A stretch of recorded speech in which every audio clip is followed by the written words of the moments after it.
quando Jesus chegou ali no templo santo, sagrado, onde Deus disse que ia habitar o nome dele, onde era local de culto, o que é que Jesus viu? Aqueles homens mercadejando. E Jesus foi lá, repreendeu-os duramente, e Jesus expulsou os que compravam, os que vendiam, colocou para fora, fez uma zorraga de corda e meteu a chibata para cima, né? E botou o povo para correr, para ir-se embora dali. E disse o quê? Não façam da casa do meu pai casa de comércio, de venda, de negócio. Só que nós temos que ter cuidado com uma coisa, que nós não podemos confundir aquela casa com os prédios de hoje. Nós não podemos confundir aquele templo que Deus tinha mandado fazer, dado todas as medidas, com os templos de hoje, porque na verdade hoje não existe mais templo santo sagrado, só houve um em toda a história, e foi aquele, e ele foi destruído, ele foi derrubado. Mas qual é o templo de hoje? Qual é o templo? Aí a Bíblia diz, para a gente continuar, a Bíblia diz que os discípulos, quando viram Jesus fazer aquilo, diz que eles lembraram que estava escrito: o zelo pela tua casa me consome. Ele tinha tanto zelo pela casa de Deus, que acabava sendo consumido por aquele zelo. E aí, se nós formos fazer isso aqui, irmão, entende uma coisa: Mateus, Marcos, Lucas e João, que é o evangelho que nós estamos lendo, ele foi escrito dentro do contexto ainda da antiga aliança, do antigo pacto.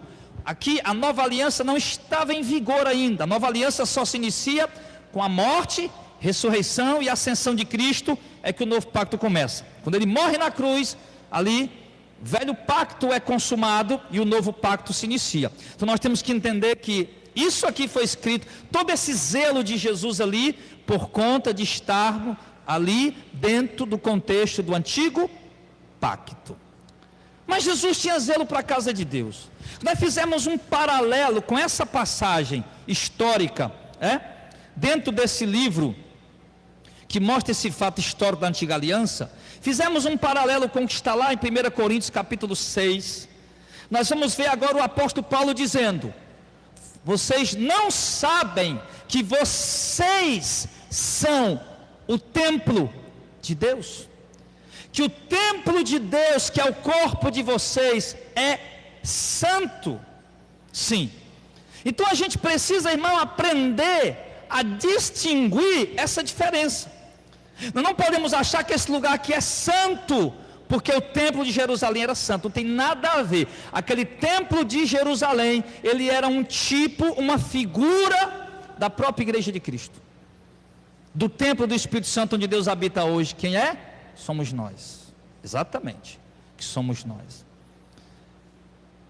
Então, é por isso que eu acho um erro muito grotesco de pastores hoje, que acha que esse lugar aqui é santo, esse altar, o santo altar, que esse prédio aqui é santo, né? O santo templo de Deus, é um lugar santo, santo, santo, e aí eles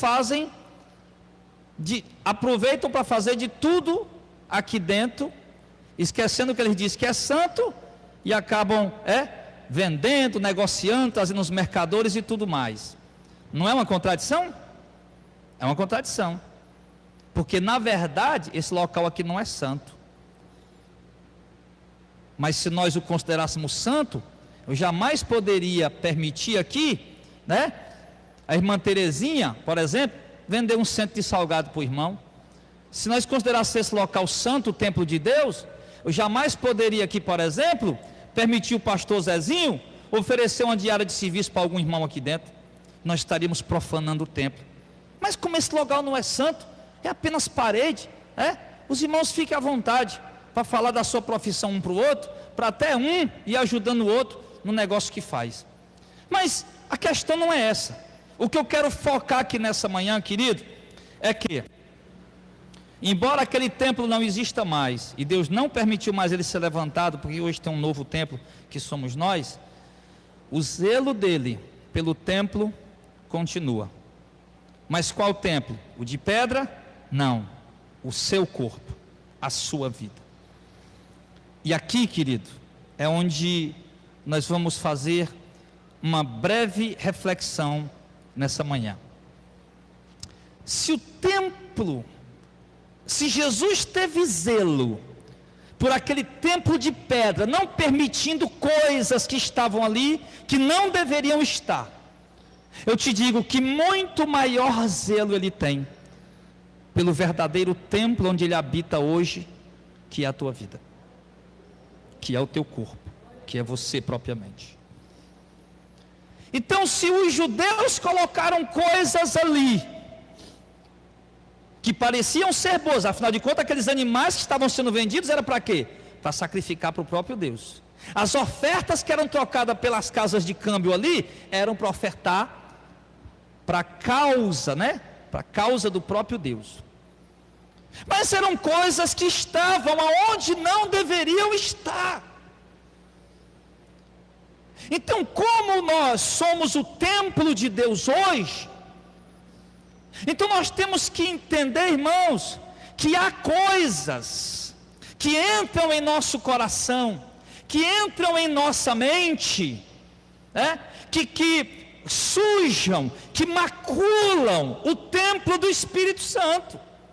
Há coisas que nós praticamos, que nós realizamos, que nós fazemos, que nós obramos, que mancham, que maculam a casa do Senhor que somos nós. Eu vejo um zelo tão grande da igreja moderna hoje, pelos templos de pedra. Aí vamos botar porcelanato aqui, Aí vamos colocar a cortina de 10 mil reais aqui. E eu vejo tanta arrecadação para isso, e eu não vejo devido zelo realmente pelo templo de Deus, que é a própria igreja. Quando é para comprar um porcelanato de 50 mil reais para botar no chão, todo mundo faz com alegria. Quando é para fazer uma vaquinha para comprar um bujão de gás para o templo do Espírito Santo, que é o irmão, que é 80 reais, 90 reais um bujão de gás, que meu Deus do céu, está quase chegando a 1.000 também, Quando é 80, 90 reais um bujão de gás para levantar, fazer uma vaquinha para ajudar o irmão, aí as pessoas se retraem. Não é assim? Quando é para pegar uma roupa que foi doada do bazar, para doar para o verdadeiro templo do Espírito Santo, que é os irmãos, aí eles não podem doar, porque eles dizem, não, isso aqui é para ajudar a obra de Deus. Mas quem é a obra de Deus, se não nós, irmãos? Não pode pegar, fazer um pratinho de comida no dia de ceia, uma feijoada, uma festa na igreja, que é bom a igreja ter realmente essas festas de confraternização, como eles tinham na antiguidade, fazer ali um pirão, uma carne, um negócio lá, uma comida, e distribuir de graça para os irmãos estarem ali comendo e terem comunhão. Mas eles não podem, eles têm que vender, e dizem, não, irmão, isso aqui é para a construção do templo. Mas que templo, se o templo somos nós, irmão? Há um zelo tão excessivo, tão ignorante, tão hipócrita e tão cego, que eles acabam esquecendo a verdadeira igreja de Deus, o verdadeiro templo de Deus, a verdadeira obra de Deus que somos nós, que é o povo. Eles usam o templo de Deus, que somos nós, como os líderes judeus estavam usando ali, apenas para nos explorar. Você viu que eu saí do contexto, Eu estava falando aqui do pecado, eu acabei que entrando nisso aqui, mas depois eu volto de novo, viu? Isso é coisa de pregador mesmo, a gente vai seguindo aqui, de repente a gente pula para uma coisa, depois volta de novo. Paulo escrevia as cartas dele assim, eu não vou me preocupar com negócio com regra de homilética, embora eu conheça e sei fazer, mas não estou preocupado com isso não. Eu quero entregar o recado de Deus para vocês hoje, amém? Então a gente vê o quê? Que eles se apropriaram do templo de Deus que somos nós, para nos explorar, igual os líderes judeus estavam fazendo naquele momento. Eles olham para nós, irmãos, e eles não veem, irmãos, como um ser, como uma pessoa, como um indivíduo, como um ser humano, como uma pessoa. Não, eles olham para nós e eu acho que eles veem já um cifrão de dólar ou de real, como alguém que está ali para dar dinheiro para eles, como alguém que está ali para enriquecer eles, como alguém que está ali que eles têm que fazer uma manobra, alguma coisa, para poder tirar o dinheiro deles, fazendo coisas no templo verdadeiro que são vocês, que maculam, que mancham, que não deveria ser feito. Quantos shows gospels hoje, que isso já vem há muitos anos, que eu preguei isso aqui muitas e muitas vezes, e até faz tempo que eu não falo sobre isso. Quantos shows gospel, olhando para o povo de Deus, vendo o povo de Deus o quê? Uma mercadoria, que tem que ser negociada, e que tem que gerar lucro para eles. As entradas para pagar para entrar no show gospel. Quantos dons negociados? O meu dom é cantar, vem cantar na minha igreja, 5 mil. O meu dom é pregar, vem pregar na minha igreja, 10 mil. O meu dom é profetizar, falar língua estranha e sei lá o que mais. Vem profetizar aqui e falar língua estranha aqui, é 20 mil. E os pastores pagam. E o povo aplaude. Porque são cegos e andam cegos, para depois lá na frente ambos cair no buraco, no barranco. Então, coisas que não deveriam estar no templo de Deus, que somos nós, e que estão, que os líderes estão fazendo isso. Mas agora voltando para a ressaca da pandemia. Você é o templo do Espírito Santo. Como é que está a tua vida aí, depois desses 4 meses sem um culto presencial? Porque tem pessoas, irmãos, até parece que precisa do culto presencial para sobreviver espiritualmente. Se não tiver, se desvia, morre, se desmantela. E eu já disse um monte de vezes, é bom nós estar reunidos aqui? É bom, é maravilhoso. Mas não é disso que depende a minha vida com Deus. Temos culto todo domingo, de manhã e de noite, a gente vem, se reúne, quando diminuir mais esse negócio dessa pandemia, vamos voltar às nossas festas de confraternização, vamos estar juntos, comendo, se alegrando, conversando. Mas a nossa vida espiritual não depende disso. Às vezes eu vejo os crentes, irmão, preocupados nos períodos de carnaval. Nós temos que fazer um retiro, tem que nos se esconder não sei aonde, porque se nós não fizermos um retiro lá na casa de praia, os crentes vão se desviar. Acho que se desvie, meu filho. Se você, para manter a tua fé, eu tenho que alugar uma casa de praia de 3 mil reais para te esconder lá dentro, no período do carnaval, meu irmão, então isso não é fé, rapaz.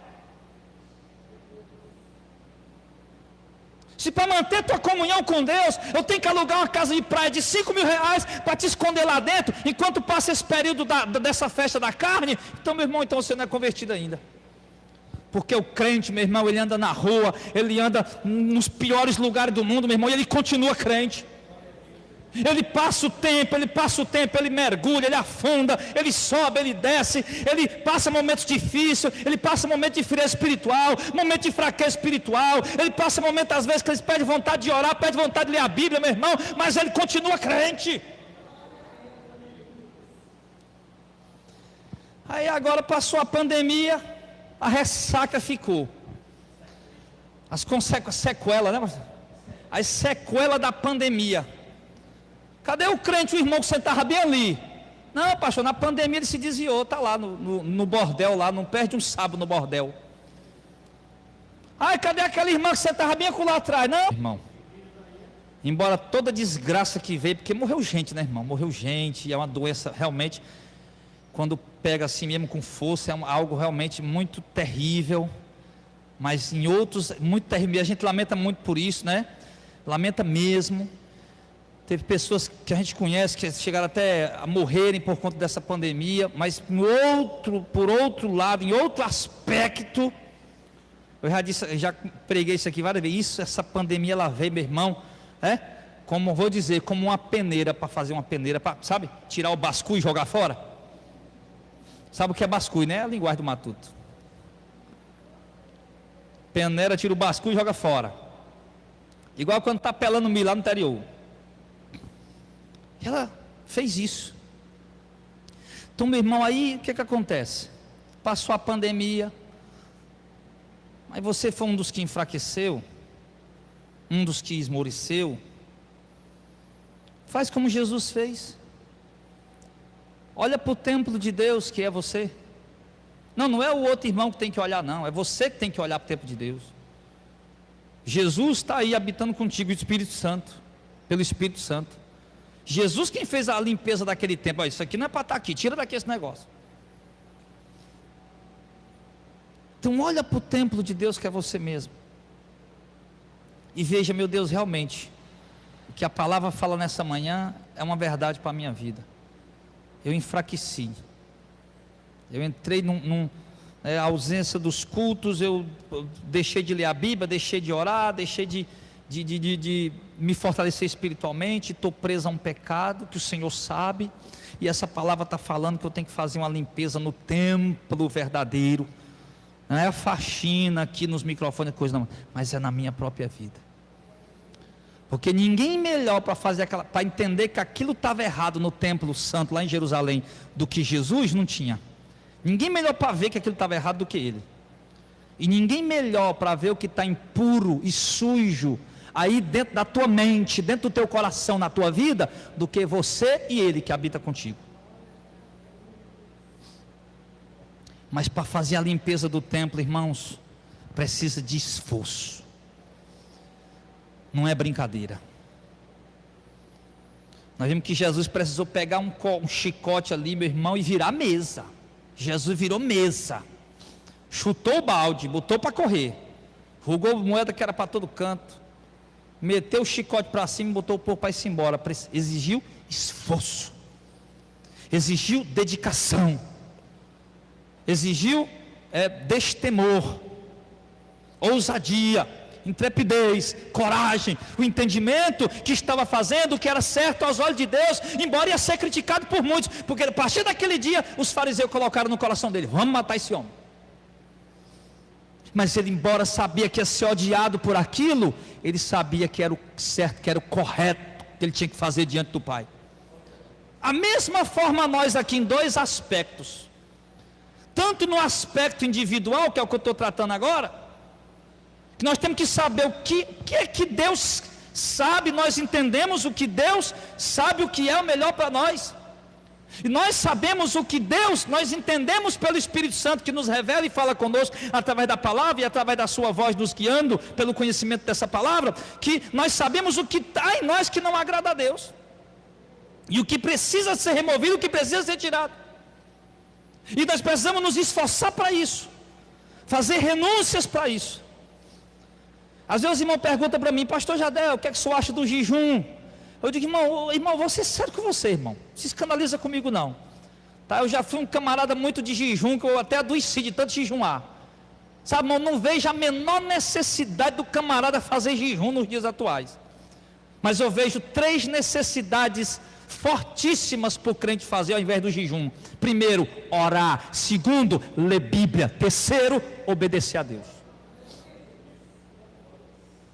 Essas 3 coisas. Substitui o jejum por isso. Para de jejuar, está jejuando demais, e vai orar, vai se alimentar da palavra, alimentar o Espírito, e obedeça a Deus, fazendo as renúncias que tem que ser feitas, lutando contra esse leão que é a tua própria carne. Aí você vai ver o efeito. Aí o segundo aspecto, aí daí a carne quer fazer a outra vontade, e eu travo essa luta constantemente, mas graças a Deus por Jesus Cristo, que morreu para me salvar. Então a gente vai travar essa luta todo dia. Vamos voltar a ser crente de vigilância. Não foi isso que Jesus mandou? Vigiai e orai. Sejam vigilantes, porque dia e a hora que o vosso Senhor virá, não. Ele virá como ladrão de noite. E bem-aventurado é o servo que quando o Senhor vier, na primeira, na segunda, na terceira, na quarta vigília, que chamar e ele abrir logo a porta. Ou seja, o servo que está na vigilância, na obediência. Então renuncia o que você sabe que tem que renunciar. Abre mão o que você sabe que você tem que abrir mão. Faça isso. Limpa este templo aí, porque a Bíblia diz que nós somos o templo de Deus, e Deus tem ciúme desse templo que somos nós, e se alguém destruir o templo de Deus, Deus também o destruirá. Mas ele se refere a nós, a Paulo, lá em Coríntios, não mais ao templo de pedra lá dos judeus, mas a nós, a verdadeira igreja, o verdadeiro corpo, o verdadeiro templo, a verdadeira habitação de Deus, onde Deus hoje habita na terra, que é na vida da sua igreja. Deus tem um zelo pela sua igreja, como o marido ciumento tem zelo da sua esposa, como marido ciumento tem zelo da sua esposa. Deus diz que Deus tem ciúmes da sua igreja, ciúmes do seu povo, como o marido ciumento tem ciúme da sua noiva, da sua esposa. Deus tem ciúmes e tem zelo por nós. Não ciúme, essa linguagem antropomórfica para poder atribuir a Deus um sentimento humano. Não é que Deus tem um ciúme, um ciúme como o homem tem mesmo, né? Sim, aquela coisa. É só uma linguagem figurativa para mostrar o zelo que Deus tem por nós. Na verdade, esse ciúme podemos traduzir para zelo excessivo, para zelo de fato, um zelo cuidadoso, criterioso, meticuloso. Esse zelo que Deus tem por nós. E aí nós vamos travar essa luta para limpar o nosso templo. O primeiro aspecto da limpeza. O segundo aspecto da limpeza, que é a limpeza de uma forma geral, aquela de retirar as heresias, de retirar os mercadores que negociam os dons de Deus, que vendem os dons de Deus, que exploram os pequeninos de Deus, que não cuidam do templo de Deus. Ah, pastor, mas se nós não limpar o prédio, ele vai ficar sujo demais, irmão. Entende, criatura, deixa de ser ignorante, não é isso que eu estou dizendo, que nós agora não vamos mais limpar esse galpão ré para nós congregar. É claro que tem que limpar, meu irmão, é lógico. Mas se nós limpamos um galpão ré desse aqui para congregar, se nós temos um zelo por ele, porque eu estava olhando ali, já está começando a cair o reboco de novo, misericórdia, Jesus. Aí depois tem que fazer de novo, nós deixar o negócio cair aí, daqui a pouco cai um reboco na cabeça do irmão, e se for na minha que não tem cabelo, é aquela lepo, faz nem amortecimento.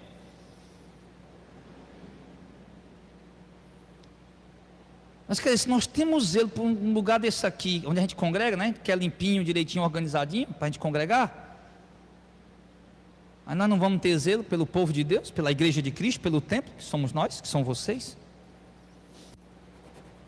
Aí agora nós vamos se aproveitar do coitado do irmão, como a irmã falou para mim, que já tinha feito tanto propósito, tanto campanha na igreja, e voltou lá, pastor, mas pastor, o meu filho não se libertou, pastor. E ela contou para mim isso aqui, que ela disse que foi lá na igreja que ela estava lá. Aí disse, não, minha filha, mas faça essa campanha, não, essa eu já fiz, aí depois faça essa outra.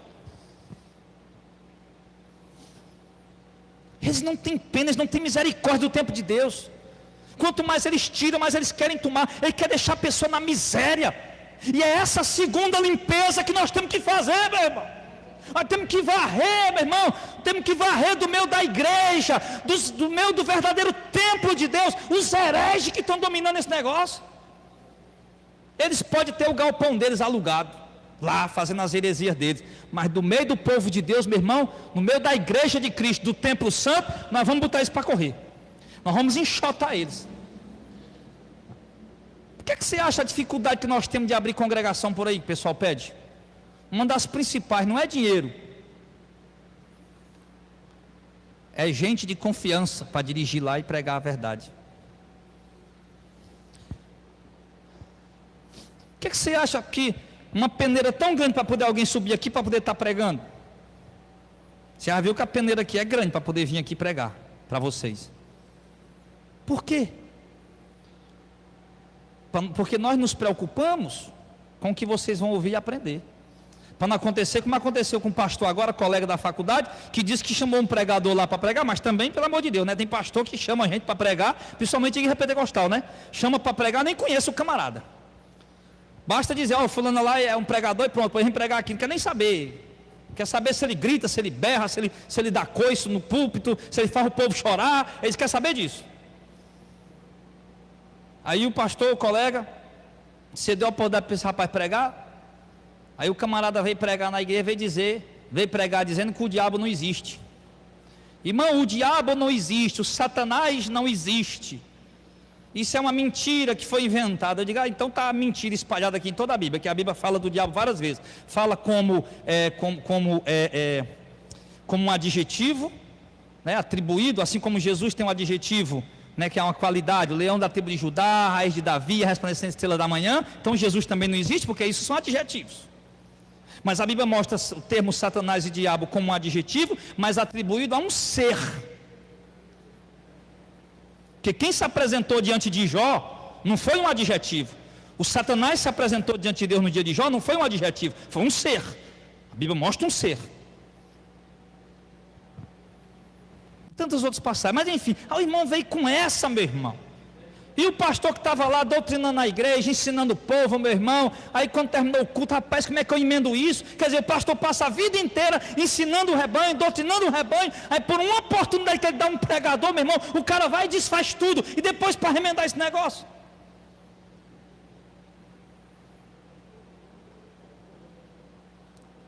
Então nós temos que limpar isso, esse é o segundo aspecto da limpeza que é importantíssimo, meu irmão. Tirar esses mercadores dos púlpitos das igrejas. E se nós não podemos tirar eles, que na verdade nós não podemos tirar eles das igrejas que eles estão, mas nós podemos pelo menos desmascarar eles e fazer a limpeza no povo de Deus, levando a palavra, a verdade que liberta, que abre os olhos. Mas uma coisa é certa, que a limpeza tem que ser feita, tem.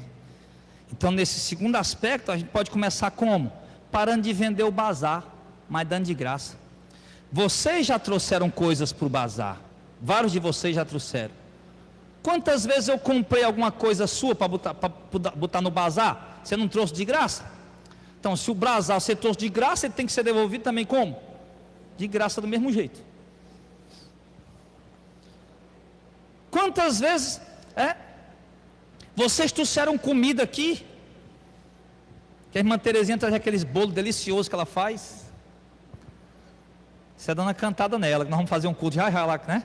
De gratidão a Deus, já vai preparando o bolo lá, irmã Terezinha, com aquele café.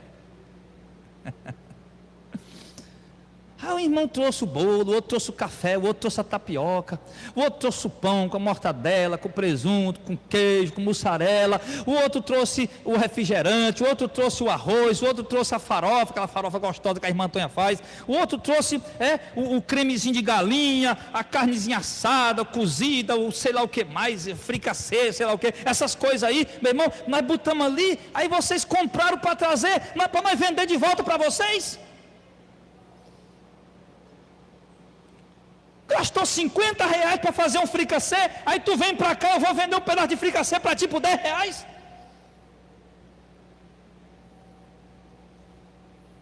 Você paga para fazer, para trazer para a igreja, para depois você comprar o que você mesmo fez. Os crentes aí dão dízimo, oferta, voto, sacrifício, propósito, aí o pastor vai e compra uma fazenda. Aí o pastor compra a fazenda, ele pode ir quando ele quer. Ele vai quando ele quer, fica na fazenda lá e tal. Tem suíte lá de luxo para o pastor, tem ar-condicionado, tem tudo. Os irmãos quando vão, 2 vezes por ano no máximo. Uma no carnaval, a outra no outro período aí. E o bom, ainda tem que pagar. Eu dei o dízimo, a oferta, o propósito, o sacrifício, para comprar a desgraça de uma fazenda, meu irmão, que eu não posso ir lá de graça, mesmo. Eu tenho que estar pagando a entrada na fazenda que eu ajudei a comprar. Essa limpeza tem que ser feita, meus irmãos, amém, amém, amém. Eu vou terminar que eu já estou ficando doido aqui, a minha pressão já está subindo. Vou tirar o sapato e jogar na cabeça de vocês aí, vamos embora. Irmão, a coisa é séria, não tem como. Aí a gente entende, irmão, por que Jesus ficou com raiva. Jesus fez aquele chicote de corda para quê? Meus amores, por gentileza, né? Eu sou amor, eu não posso, né? Por gentileza, vocês podem se retirar aqui. Ele fez o chicote de corda, meu irmão, com a ira justa, com a ira do próprio Deus. Não é pecado ter zelo pelas coisas de Deus e se chatear pelo que estão fazendo de errado. É o zelo de Deus que está dentro de nós. E se me entregarem uma tira de couro cru, meu irmão, pode preparar o espinhaço, que vai doer. Vai. Ou dar-lhe uma pisa com cipó de jurema preta, irmã Terezinha. Aquela que não quebra, faz só envergar. O pessoal de outros estados sabe nem o que é isso, né? Pega um cipó de jurema preta, quebra não, pastor Zé. Pode meter no espinhaço que ele não quebra, ele enverga, mas ele não quebra. Esse aqui é bom. Jesus não pegou um, porque lá pegou o que tinha mais fácil lá, o chicote de corda. E dói isso aí. Uma pisa de chicote de corda é para doer. Mas hoje o que nós estamos fazendo? Não, nós temos que estar junto, não é isso que as igrejas dizem? Nós temos que estar junto. Esse pastor já deu um confuseiro. fica falando mal das igrejas. Ou falando mal de igreja não, estou falando mal de herege à luz da Bíblia. Estou combatendo mentiroso, ladrão, falso profeta, que está à luz da Bíblia. A igreja de Cristo é santa, nós nunca falamos mal da igreja de Cristo. Mas igual os falsos profetas falaram mal daqueles hereges, né? Claro que eu estou aqui sendo irônico, né? Falando mal. Igual os profetas de Deus, Jeremias, aí falaram mal dos falsos profetas, nós também estamos falando mal dos falsos profetas de hoje. Esse é o termo que eles querem usar, então vamos usar. Falar mal, né? É combater. Enfim, meu irmão, a pandemia passou, deixou uma ressaca na tua vida. E deixou uma ressaca ainda maior nas igrejas. Por quê? Porque os pastores estão tudo desesperados. Porque a renda não deu para ele manter o luxo dele nesses 4 meses. Aí agora eles têm que se rebolar, meu irmão. Aí vai ser campanha por cima de campanha, vai ser o voto, o dízimo, o trízimo, o quadrízimo, essa revelação mais novas que vem do céu. E vai ser coisa ungida aí à torta e à direita, para o povo comprar e receber o milagre, para poder eles continuarem mantendo o império deles. A pandemia passou e deixou essa ressaca também. Mas Deus traz essa mensagem de hoje: o zelo da tua casa, que casa nós, me consome. Então, com o zelo de Deus, faça a limpeza na sua vida, que é o templo, e façamos a limpeza geral, no templo geral, que é a igreja de Cristo, desmascarando os falsos profetas e suas heresias. Vamos ficar em pé em nome de Jesus.